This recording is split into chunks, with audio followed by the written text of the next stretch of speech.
I am Daniel Lucas, and welcome to Book 101. Book 101 is all about the books that I read for the last 40 years, and today I have my special guest. He's the author of several books, no other than Mr. Cody Engdahl.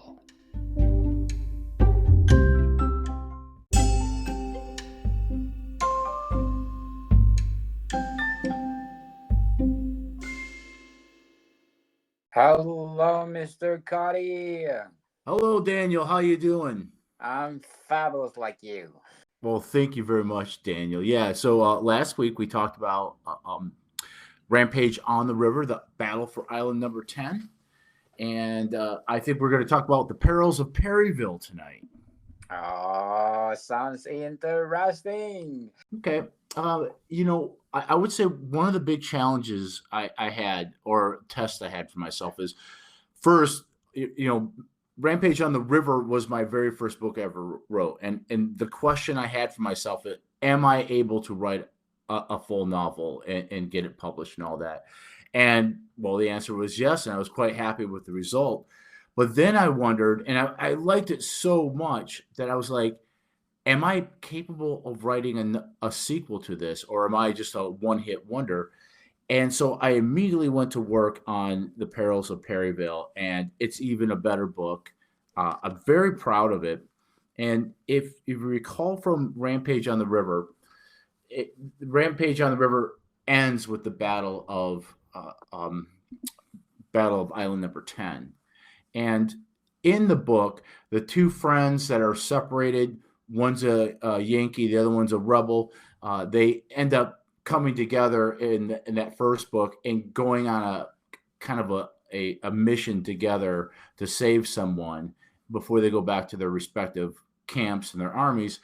And then the battle happens, and in Rampage, we just watched the Battle of Island Number 10 from Carl's perspective, the Yankee. So when we start with Perils of Perryville, we start where we left off, except now we go back and we show what happened to Kyle during that battle and the outcome of it. And the thing is, when I sat down, I knew Perils of Perryville, I wanted it to end with the Battle of Perryville, but I had to come up with like an idea, like what is this going to be about? What are my characters going to do other than just fighting battles? And then I thought, okay, well, what would really happen in the real world? And what came of that was a story about the consequences of what these friends did in the first book. Now the consequences are coming to bear, including an accusation of treason.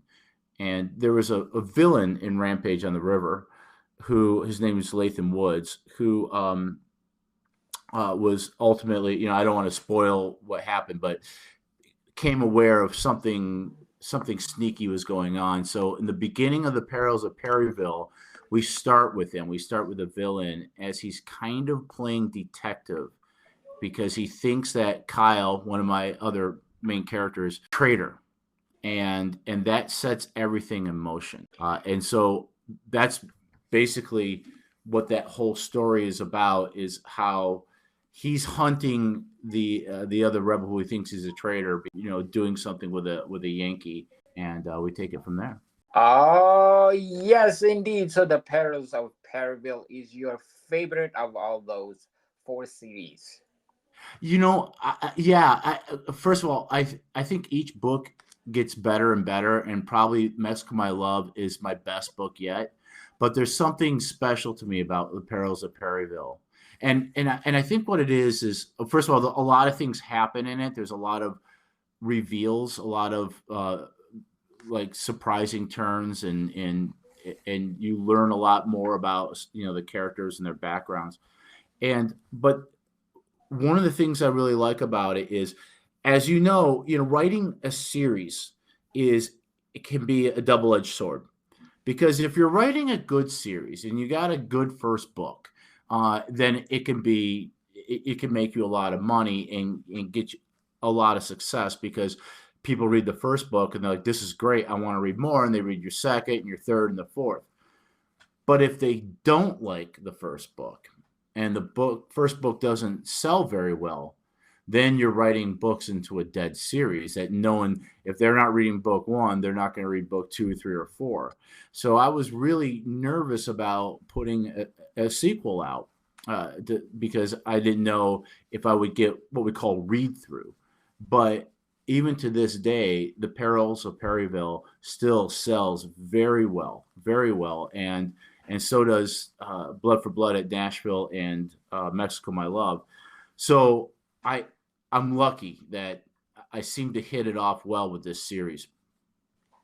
So I guess I get really excited when I look at my daily sales and see that people are reading The Perils of Perryville. And the only reason why they would be is because they read the first book and they liked the first one, So Yes. it's good, yeah. That'd be awesome. And according to Lloyd Elmore, history, action, love. Who could ask for more? Definitely. Yeah.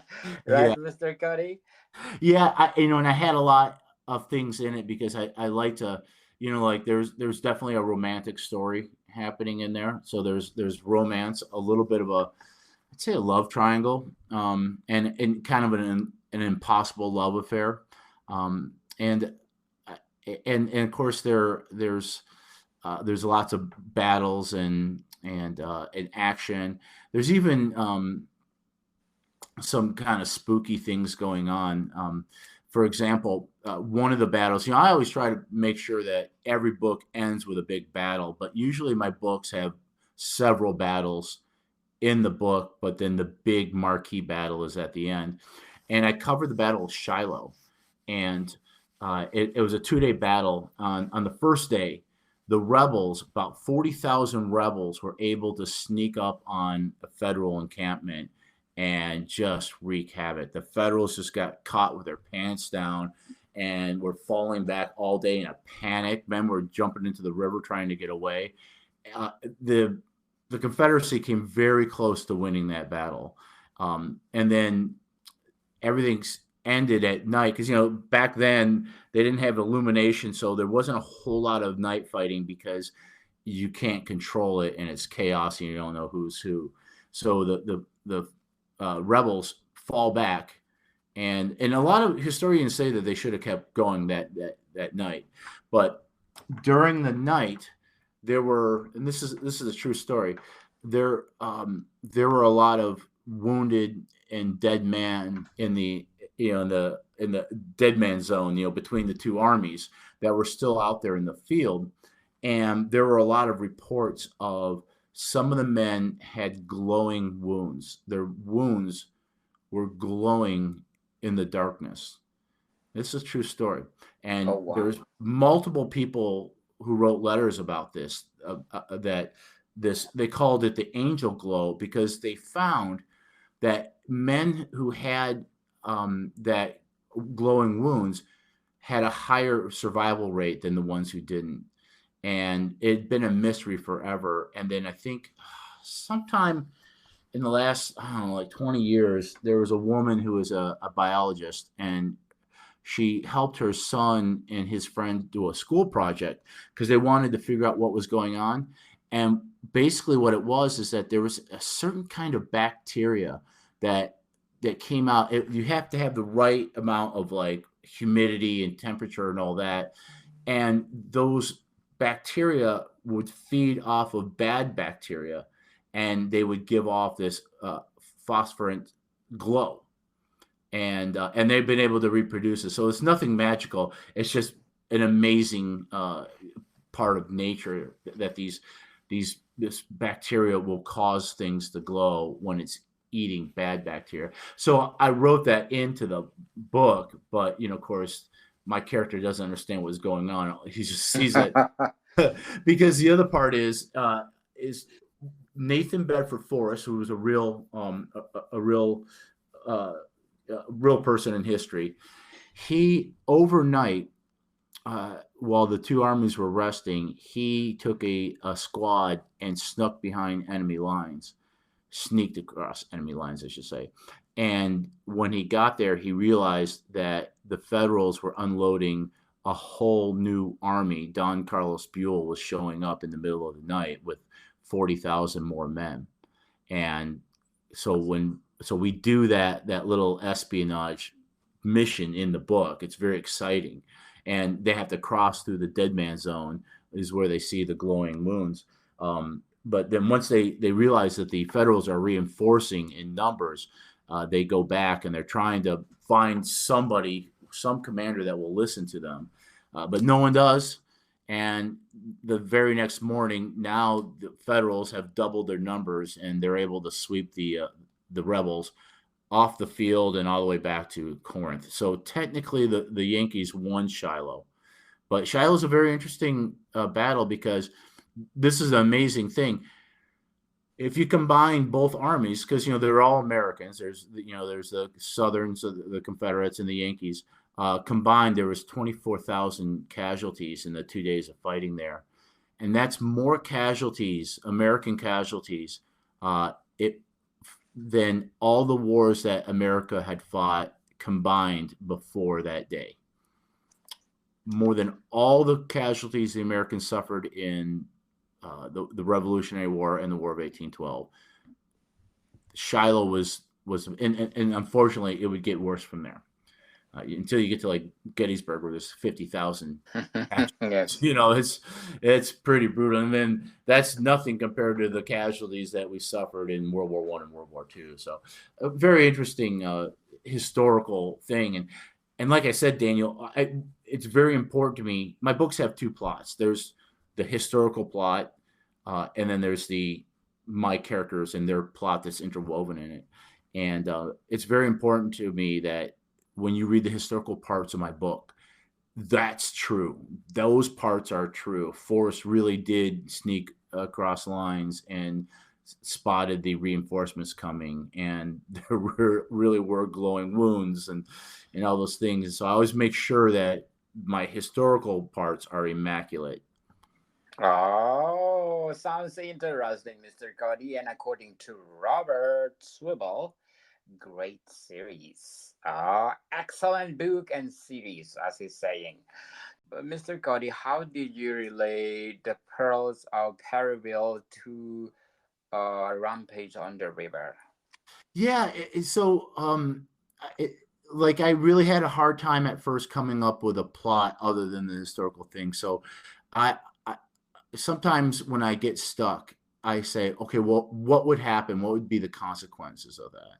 And so in Rampage on the River, the two friends come across each other and then they go to save someone together. And in so doing, Carl, who's a Yankee, has to he steals a uniform, a Confederate uniform, and they do that to break someone out. But Latham Woods catches wind of this and almost captures Carl, but then he's now very suspicious and he's outraged that they lost that battle, the Battle of Island Number 10. So he wants to hunt down. He wants to accuse a fellow officer, but the problem is that Lathan is a common man, where Kyle is kind of country gentry, and so at a higher status, higher class. And a lot of my villain's angst is in his motivation is that he is kind of feels himself as part of a class war where the very wealthy control everything, and he's a guy who has to fight for everything he's got, and that's what kind of motivates him. So I thought it was I thought it was great because he was already a villain in the first book, but then we really start developing him in the second book a lot more, and of course he's also in the third book, and which has a very exciting conclusion in the animosity between him and my main character, Carl. Yes, indeed. So before we go on, Mr. Cuddy, I want to shout out to the people listening in Austria. Danke, Austria, danke schön. Well, of course, in the most livable city in the world, number one on the top according to CN Traveler, Vienna. I got 72%. Thank you, Wow. Vienna. Styria at 9%, Vorarlberg at 6%, Upper Austria at 3%, Carinthia at 3%, Salzburg at 3%, and last but not the least, Burgenland at 3%. Duncan, Austria for supporting this podcast because this podcast is created to empower writers all over the world, like Mr. Cody Engdahl. Yes, Danke schön, my friends out there in Austria. And by the way, it just so happens that the book I'm writing now, which is the fifth book in the series, it's called The Prussian Prince, and it takes place in the Austro-Prussian War, which is actually was fought in modern day Czech Republic. But at that time, it was called Bohemia, and it was pretty much the northern salient of the Austrian Empire. So if you're Austrian and you're interested in that war, the book I'm writing now, it should be coming out maybe early next year. So hopefully, if you like my stuff, you'll read on and you'll read that one too. Mr. Cody is like Mr. Alexander Duma. Yeah, yeah. Thank you very much. At least I'm trying, But yeah, Yes. that's who I model myself after. Are you the grandson? I wish. I think spiritually I am. Spiritually. Oh, congratulations then. Thank you, The sir. the perils of Perryville. How did you crafted it?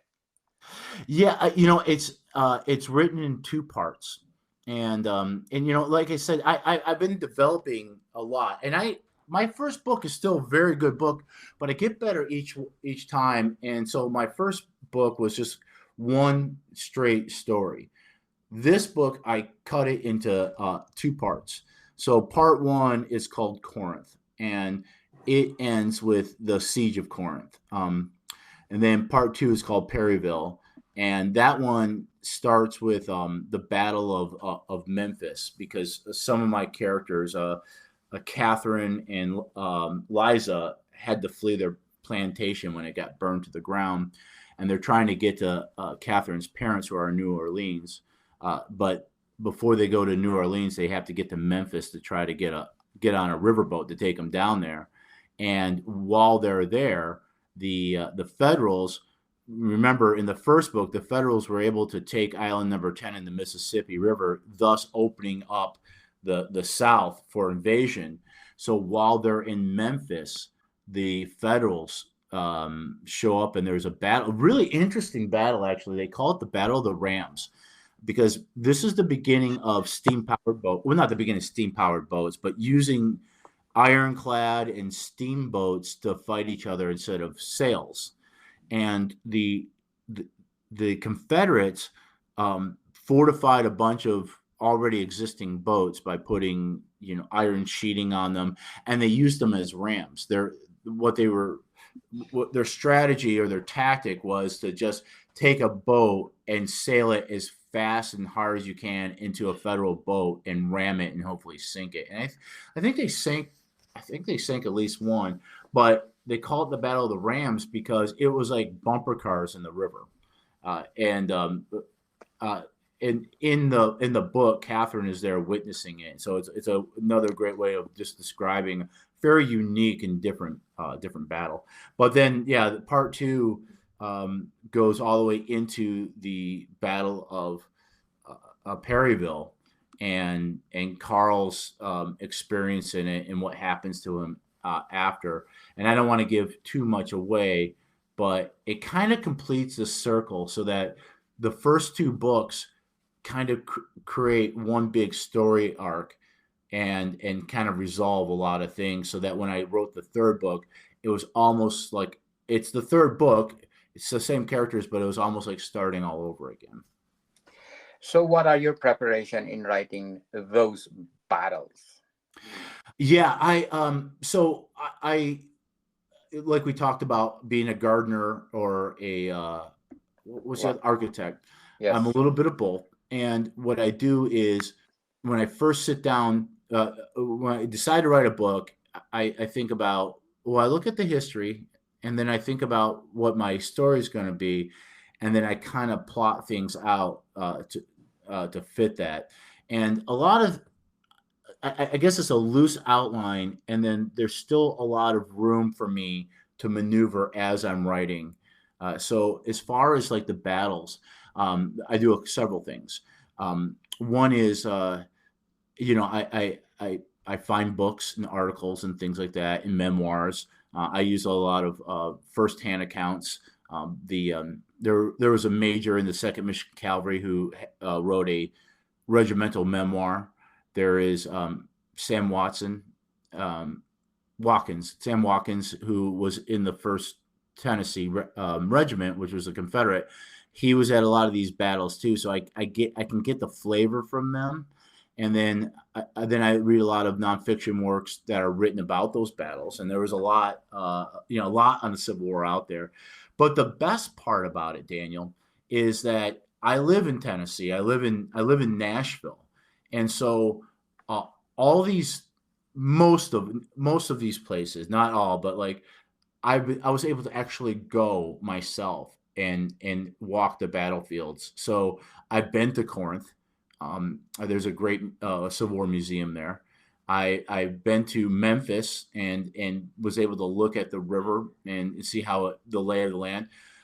We do the Battle of Munfordville, and I drove up there. And actually, it was a twofer because I went to Munfordville first to see what it looked like, and then I went to Perryville, which is I think a national park, and so I could. It's one thing to read the articles or to even look at a map, but actually standing out there where the battle happened, I feel like it brings so much more insight and it gets you a little bit closer to the truth.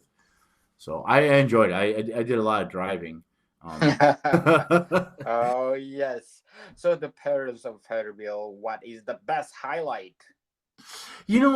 My favorite story it's a true story, and it's the Mumfordville, and there was a colonel, a young colonel named Wilder, and he I think he had about 5,000 men there, and the Confederate Army surrounds him with about 40,000 men, and Braxton Bragg, who is the commander of the Confederate Army, sends him several demands for surrender, in which Wilder refuses. But with Bragg is Simon Bolivar Buckner, and Buckner was in the Rampage on the River as well because he was captured at the Battle of Fort Donelson and spent some time in a federal prison camp until he was exchanged and was allowed to come back and rejoin the Confederate Army. And so he felt like this Wilder kid was kind of young and foolish, and so he wrote an addendum to Braxton Bragg's letter demanding that he surrender, saying, "Look, I've been through this myself. I understand why you don't want to surrender. I'm telling you, it's probably the best thing you could do." So what Wilder does is, in the middle of the night, he sneaks out of his own fortress. There's a fort there at Munfordville, and he has the enemy meets up with enemy pickets and he has them sneak him into the enemy camp. And so it's like 10 o'clock at night, and a soldier comes by to Simon Bolivar Buckner's tent and said, "There's a man here to see you." And Buckner is shocked to see that the enemy commander has sneaked into their camp and is standing right there in front of him. And the young man, and he's like, "What are you doing here?" And Wilder says, "I think you're an honest man, and I want to ask your advice. Do you think I should surrender?" And Buckner was just stunned. And he said, "Well, that's a decision you have to make yourself, but let me show you some things that might help you make that decision." So he takes him out and kind of goes on a tour of showing him all these men that we have here, all these cannons. He's like, "At dawn, we are going to open up we're going to open fire on your fortress with all these cannons. If you think that you and your men will survive that, or if you have information I don't have, like there's a relief coming to save you, then don't surrender. But if you don't think you and your men would survive this, and you don't want needless blood loss, then you should surrender. And Wilder says, okay, I'm convinced, I'm going to surrender. And Buckner says, are you absolutely sure? And Wilder says, yes, sir, I'm going to surrender. And so Buckner takes him to Braxton Bragg. They talk it out, and then the next morning, the Federals are allowed to march out of the fort, stack their guns in front of the rebels, and they're all given paroles, meaning they're not taken prisoner, but they're not allowed to fight again until they're exchanged. So I just thought it was a really interesting story because it's a story of, honor. And that's what I write about a lot, honor amongst enemies. We live in such a nasty time where people are really mean to each other. And I love that, like in the 19th century, there was this gallantry, this chivalry. And Buckner was asked about this later on in his life. And they said, why didn't you just arrest him right there and then? And he said, because this young man put his trust in me, and there was nothing, I would not betray that trust for anything. So I really like that story. It's neat. Amazing, Mr. Cody. So the Perils of Perryville. If you want to go back and revise the book itself, which part of the book you want to revise? I'm sorry. I guess I just wouldn't revise anything. Yeah, I think that one day I might do new covers, but I'm gonna wait. But yeah, I just like it. I like the book. I like how it. I like the things that happen in it.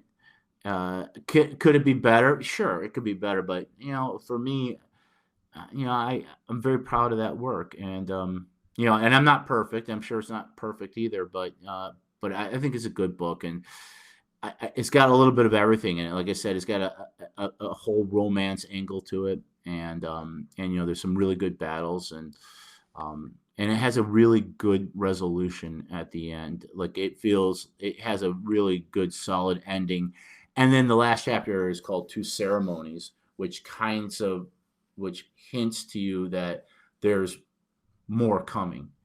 And it also, when I wrote Perryville, I knew I was going to be writing the book I'm writing now, which is called The Prussian Prince. So there's things in Perryville that is setting up the book that I'm writing now. And because all my books are intertwined like that. Yes, so the Perils of Perryville, we talk about the highlight or best highlight. Let's talk about something missing in the novel. Something missing in the novel. Yeah, I don't know. I guess I guess some would do a better job of critiquing it than I have, because I don't think it is missing anything. I think it's got a good balance. It's a bigger story than the first book, and what I like about it too is like the first book is mostly from the perspective of the two friends, Carl and Kyle.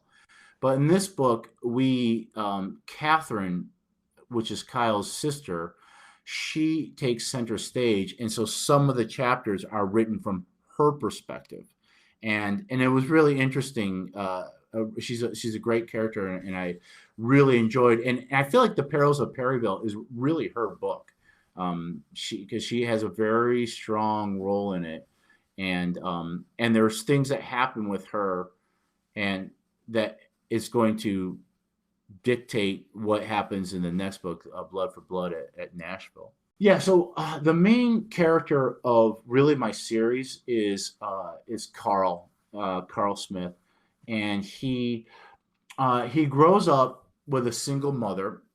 He grows up. He's told that his father died in the Mexican American War, and he doesn't know much about his dad. He grows up in an upper class townhouse in Detroit, goes to private school. He's a gentleman, but he doesn't know anything about his family. All he knows is his mom, who is a widow, who, years after she lost her husband, she still wears all black, goes out wearing a veil all the time.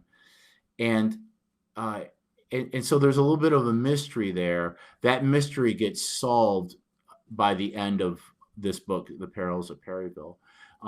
But yeah, Catherine has a big role in it. So we jump perspective from Kyle to Carl. Those are my two. Kyle's the rebel, Carl's the Yankee. Lathan, who is the villain, he also gets I write from his perspective too.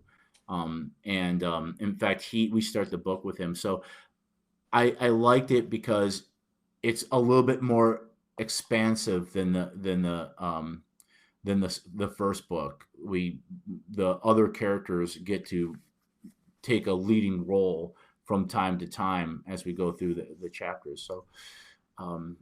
So yeah, and Carl, the main character, if you've read, and by the way, I would like to tell people that I write every book as if the person who is reading it hasn't read my previous novels.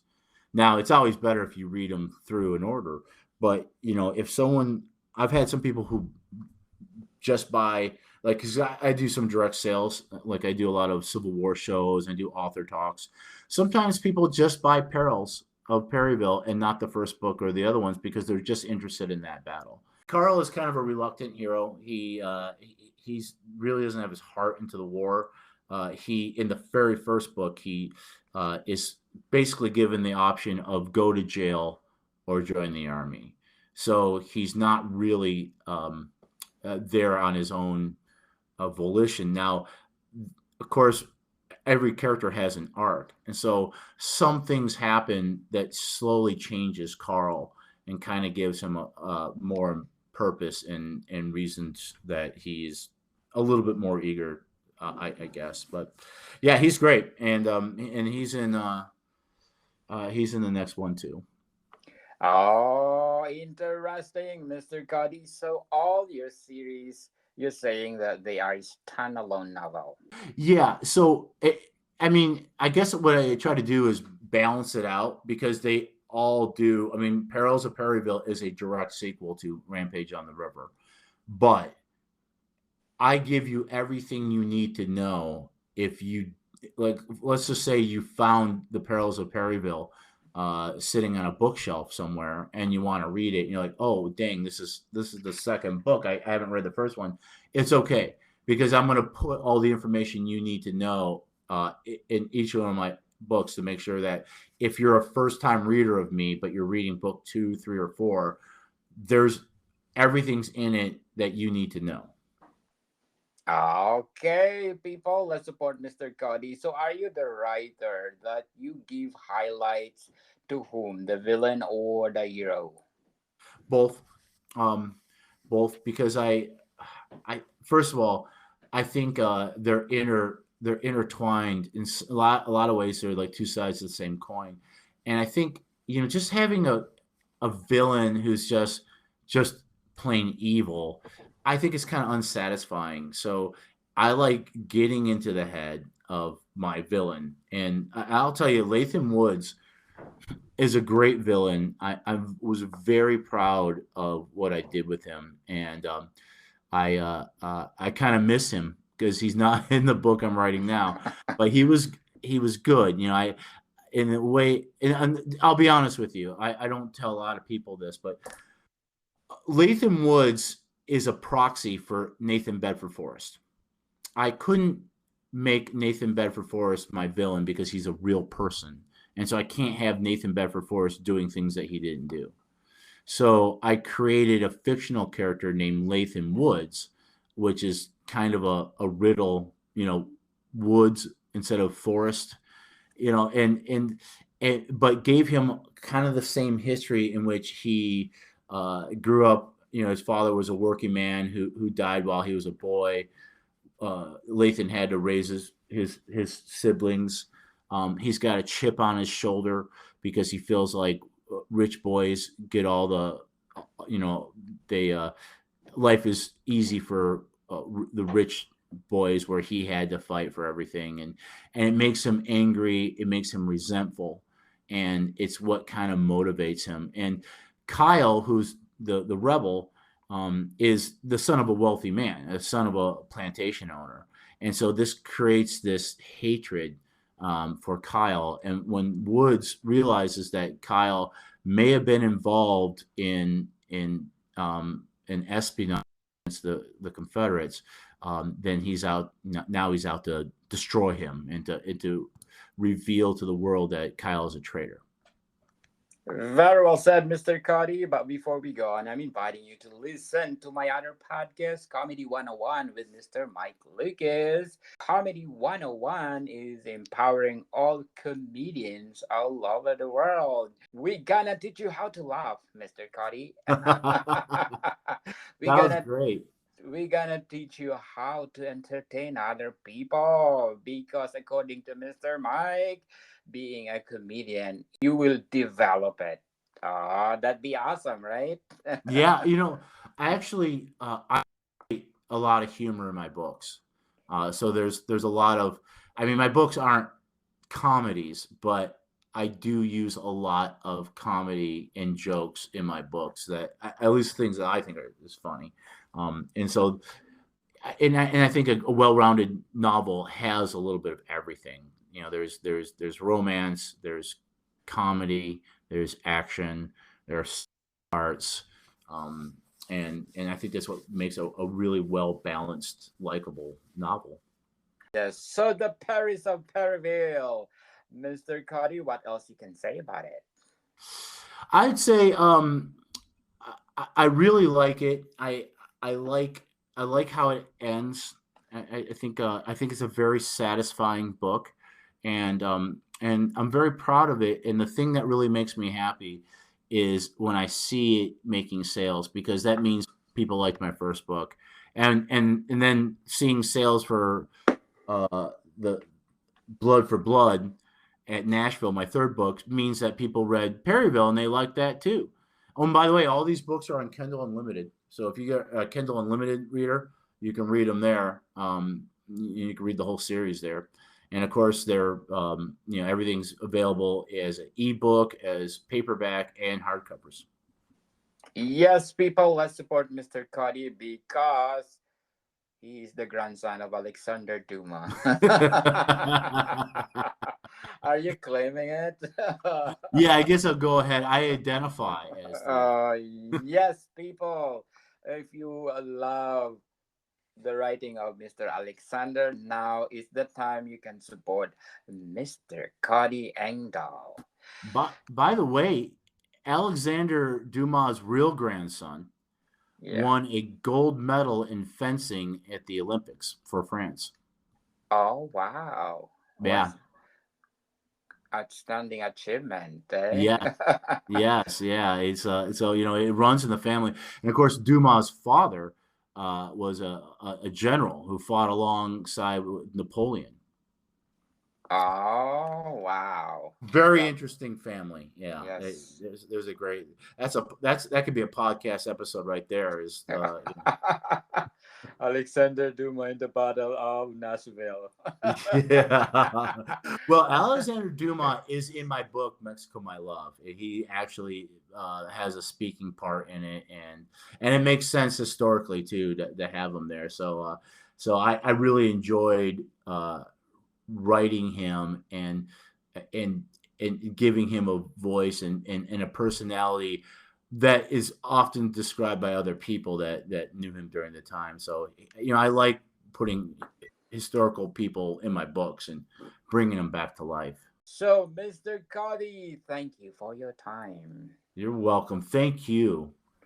Yes, and thank you, Player FM, for giving me the number 5 spot of the best book review podcast. Thank you so Oh, much. wow. Yes, Mr. Cody, thank you so much. An achievement for my podcast, and I'm so grateful to all my guests. And for my upcoming guests, because this month I have really fully booked. Every week I have three guests, so I'm so busy like you. I bet. It's a lot of work. Well, everybody, Yes. a round of applause for Mr. Yeah, you're a hardworking man, Daniel, and I got a lot of respect for you and what you do. And I gotta say, I very excited every time you have Baptiste Pinsamu on because Yes. I read his first book and it's great. I Yes. have his second book. It's in line. I'm going to read it soon, and he's got his third book coming out, I think, in August. So I'm pretty sure. I bet he'll probably be back on here again, which is great. He's a good guy. Yes, people, let's support all my guests because they are one of a kind and they are phenomenal. Bye, Daniel. Bye, But everybody. bye everybody, Modicon people. See you soon.